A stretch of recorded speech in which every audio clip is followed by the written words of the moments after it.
নমস্কার, সাধনার রান্নাঘরে তোমাদের সবাইকে স্বাগত। আমি আজকে নতুন একটা রেসিপি নিয়ে এসেছি, কাঁঠাল আর চিংড়ি মাছের রেসিপি। এটাকে এখন আমি তোমাদের সঙ্গে শেয়ার করব। কাঁঠাল চিংড়ি বানানোর জন্য এখানে আধা কেজি চিংড়ি মাছ নিয়ে এসেছি, যাকে কুটে কাটে ধুয়ে বাছে এখানে নিয়ে এসেছি চিংড়ি মাছ। আর এখানে আছে কাঁঠাল, একটা ছোট সাইজের কাঁঠাল গোটা, এটাকে কেটে কুটে হলুদ দিয়ে মেখে রেখেছি। আর এখানে 3টে আলু কেটে ধুয়ে নিয়ে এসেছি। আর মশলা এখানে শুকনো লঙ্কা, কাঁচা লঙ্কা বাটা, এখানে রসুন বাটা, এখানে আদা আর ধনে বাটা, এখানে একটা শুকনো লঙ্কা, এখানে পেঁয়াজ কুচি, এখানে তেজপাতা।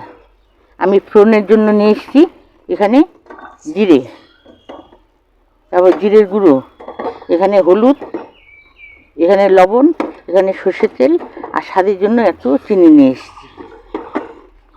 এখন আমি গ্যাসটাকে ধরিয়ে নেব।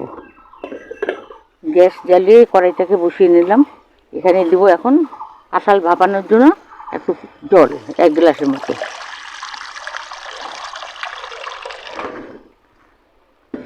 এখন কাঁঠালগুলোকে এখানে আমি সম্পূর্ণ কাঁঠাল দিয়ে দেবো ভাপানোর জন্য।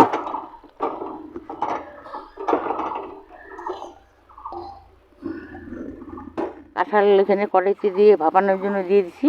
এখানে লবণ একটু দিয়ে দিচ্ছি। হ্যাঁ, এই লবণ দিলে একটু কাঁঠালের কষ টস সব কিছু আঠা উঠা বেরিয়ে আসে, তারপরে খেতেও খুব ভালো লাগে। এখানে ঢাকা দিয়ে দিলাম। তারপর 10 মিনিট পরে এটাকে নামিয়ে নেব। আমার কাঁঠাল ভাপানো হয়ে গেছে।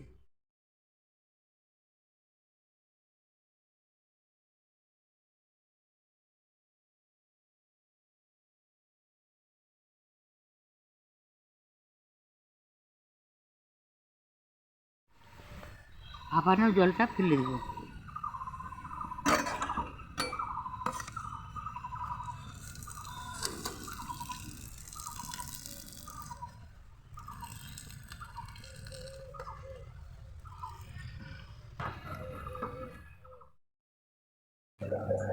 লবণ হলুদ দিয়ে চিংড়ি মাছগুলোকে মেখে নিচ্ছি।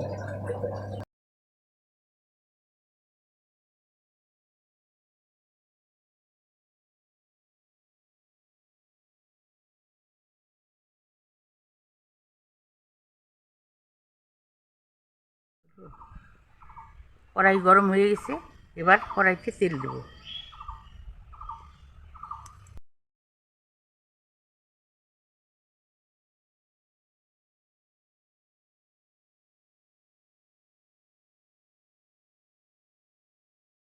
এবার মাছ ভেজে নেব।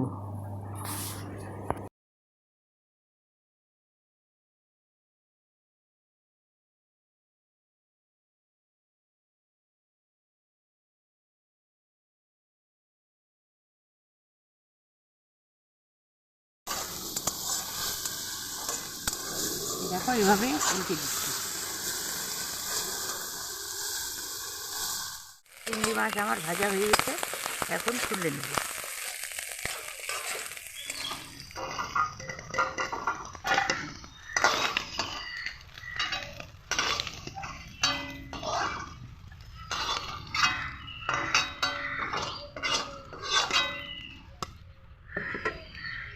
চিংড়ি মাছ ভাজা কড়াইতেই তেল দিয়ে আমি একটু আলুগুলোকে ভেজে নিচ্ছি।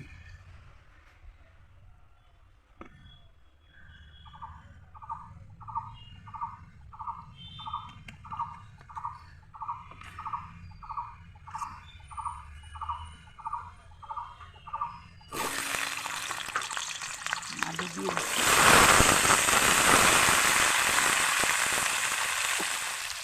দিয়ে দিচ্ছি একটু হলুদ, একটু লবণ। এইভাবে আমি ভেজে নেব আলুগুলোকে।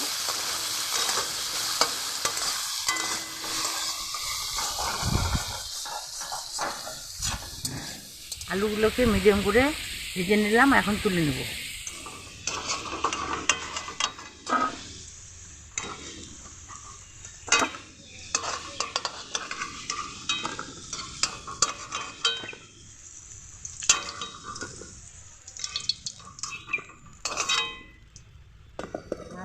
ভাজা হয়ে গেল, আলু ভাজা হয়ে গেল। ওই কড়াইতেই আর একটু তেল দিয়ে ফোড়ন তুলব।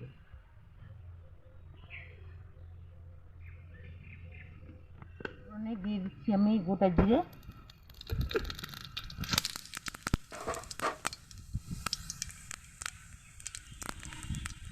দিচ্ছি তেজপাতা, একটা শুকনো লঙ্কা।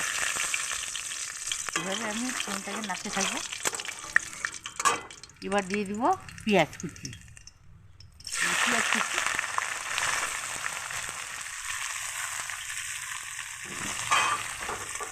এবার ফোড়নটাকে পেঁয়াজগুলোকে শুদ্ধ ভাজতে থাকবো।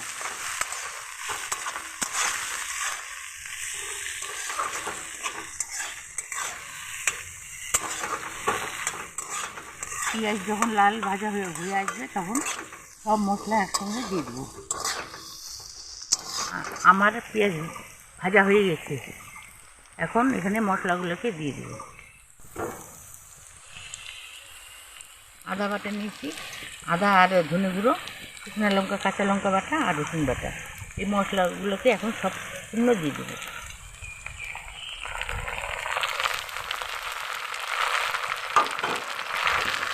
এইভাবে এখন ভাজবো।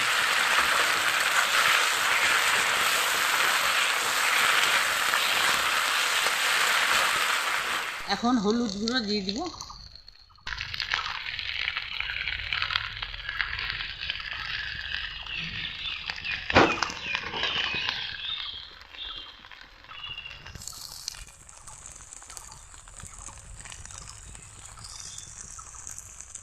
জিরে গুঁড়ো 1 চামচ দিয়ে দিলাম।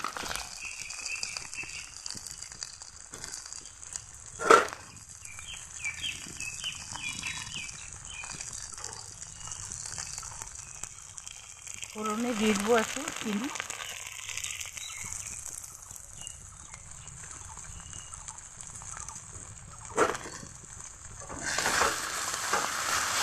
এভাবে না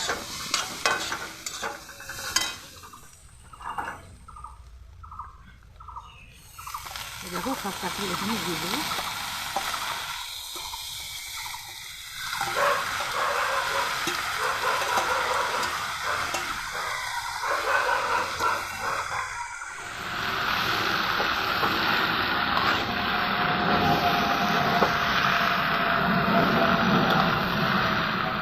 এটা আমাদের বাড়ির কাঁঠাল। এই কাঁঠালটা খুব টেস্টি, তরকারি বলো পাকা কাঁঠাল বলো, খেতে খুব টেস্ট। এখন একটু জল দিয়ে দেবো।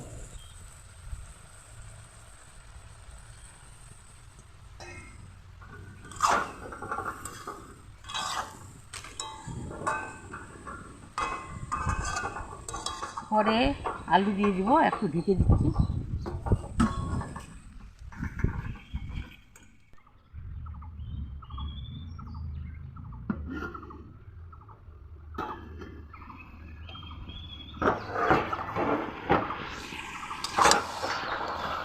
এবার আলুগুলোকে এখানে দিয়ে দেবো।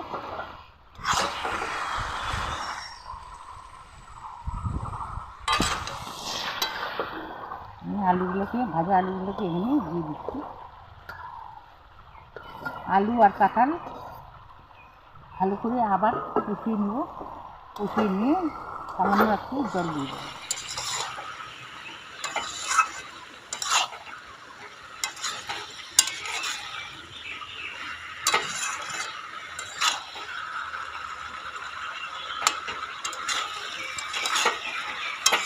আমার কষানো হয়ে গেছে, এখন একটু জল দিয়ে দিব, সব ফুটে যাবে, তারপর চিংড়ি মাছগুলোকে ঢেলে দিব।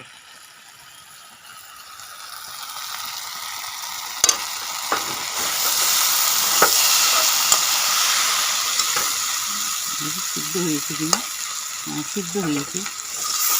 এখন জল দিব। এখন আমি জল দিয়ে দিচ্ছি।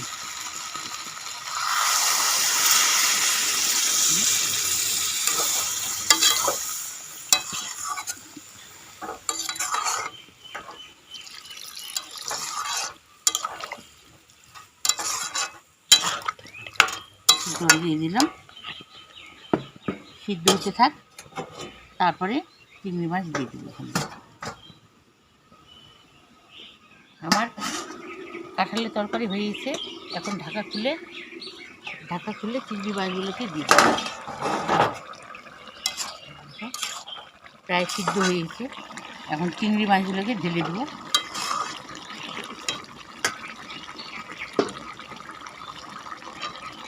চিংড়ি মাছ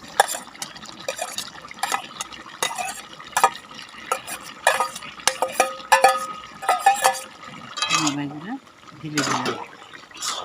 আর একটু ফুটতে থাকুক, তারপরে গরম মশলা দিয়ে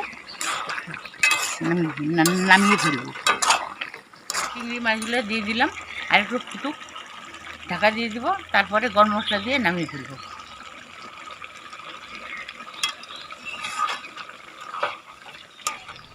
আমার এঁচোড় চিংড়ি হয়ে গেল, গরম মশলা দিব, দিয়ে নামিয়ে ফেলবো।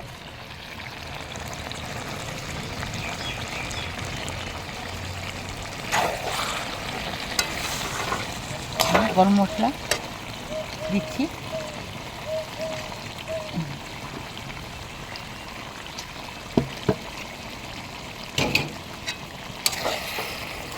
এটাকে এখন নামিয়ে ফেলবো। আমার এঁচোড় চিংড়ি হয়ে গেল, নামিয়ে ফেলবো এখন। আর দিদি ভাই, দাদা ভাইরা, আমি তো এইভাবে এঁচোড় চিংড়ি রান্না করি। তোমরা কীভাবে রান্না করো আমাকে কমেন্টে লিখে পাঠাও। আমার ভিডিও ভালো লাগলে একটা লাইক করো, একটা সাবস্ক্রাইব করে দিও। আমার আলু এঁচোড় চিংড়ি হয়ে গেল, এটাকে আমি এখন নামিয়ে নেব। আমার রান্নাটা কেমন লাগলো অবশ্যই তোমাদের ভালো লাগবে। ভালো লাগলে এইভাবে বানিয়ে খেও।